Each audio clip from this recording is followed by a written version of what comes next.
Now that we've seen call and apply, we can add one more piece, literally one more line of code that was missing from when we showed how to inherit from the event emitter to make sure that our pattern for inheriting in general is complete. And it's a pattern you'll see a lot when you look at Node.js code.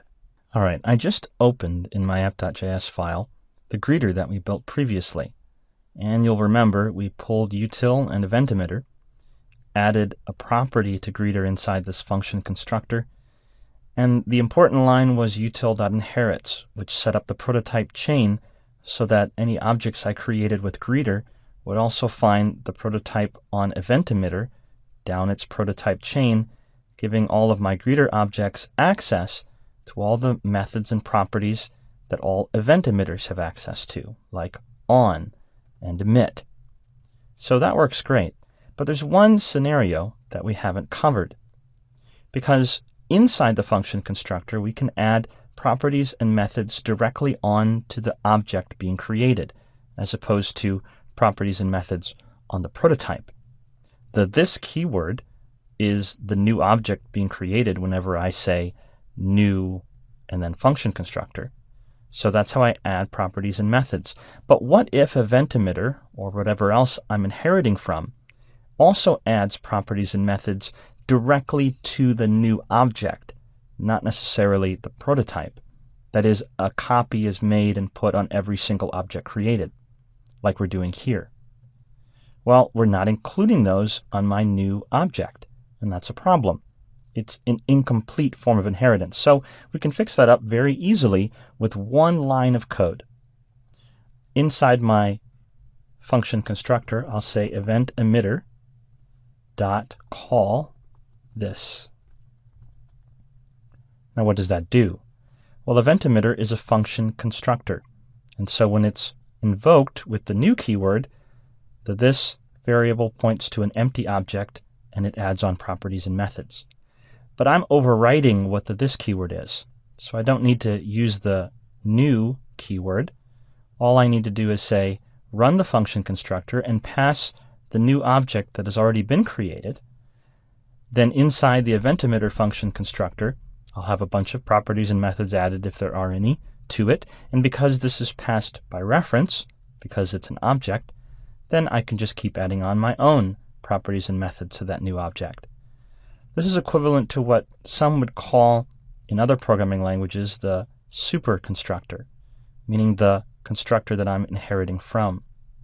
But the basic idea is simply this in JavaScript.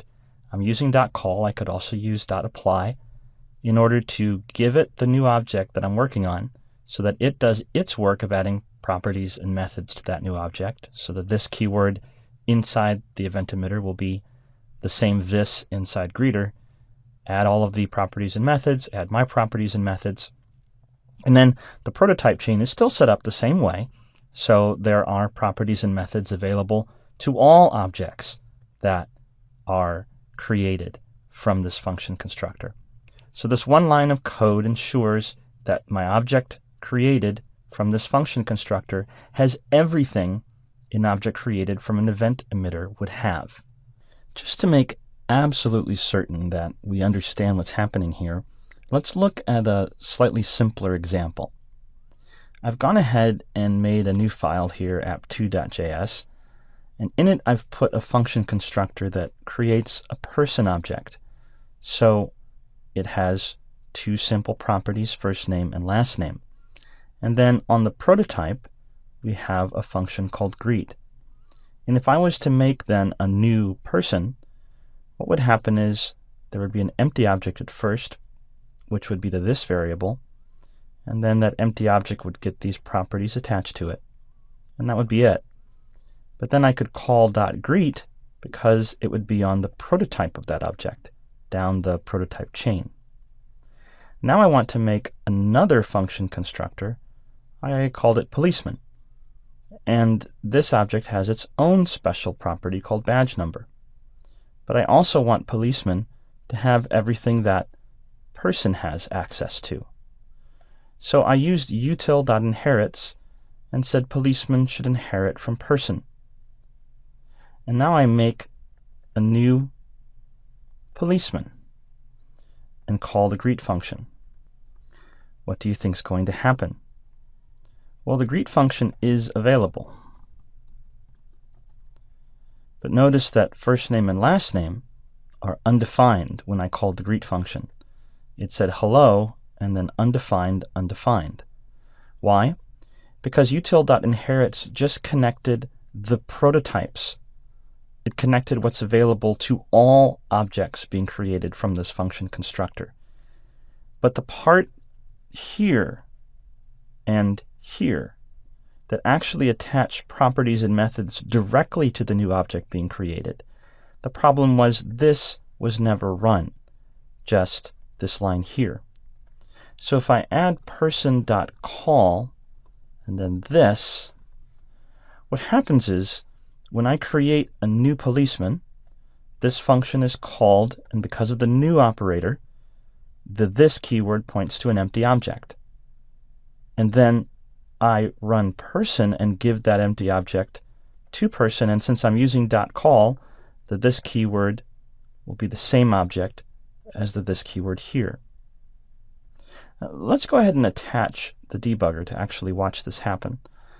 I've made a change so that I'm attaching the debugger to app2.js, and I'll just run it. So it calls util in, and we already know how that works. And then we have the greet method attached to the prototype. I run the inherit, and now I run new policeman. So I'll step into that. Now I have an empty object, the this keyword, which is ready to have its properties and methods attached. But before I attach the badge number, I say person.call this. We'll step into that. And now it ran this function, and the .call said that this keyword should be the particular thing that was passed in. So I add now first name and last name. And if I go look at the object, there it is, first name, last name.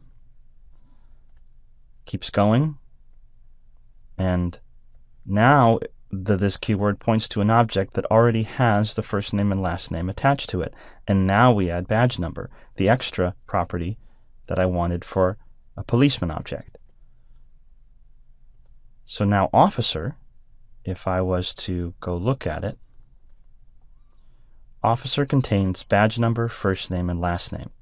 Without the .call, I didn't have the first name and last name because that function constructor was never actually run. Util.inherits just connected the prototypes. So now I have all the properties and methods, plus if I dig down into the prototype chain, officer proto, now that will be the prototype coming from the policeman function constructor, so I need to go one level deeper down the prototype chain, another .proto. What is the prototype of this object is this object, and that has the greet function on it. So this object is the prototype of officer. So I have access to the greet method down the prototype chain, and I made sure that all the properties and methods added within the function constructor directly onto the new object are also there. So that's the basic idea. With .call, I make sure that the object has everything, not just what's down the prototype chain, but what's supposed to be directly on each new object. And now, since it has everything that it needs, I can call greet. And it says, hello, John Doe. So the object created from new policeman had all the properties and methods on it that it should have from both function constructors, and thanks to util.inherits, had access down the prototype chain to greet.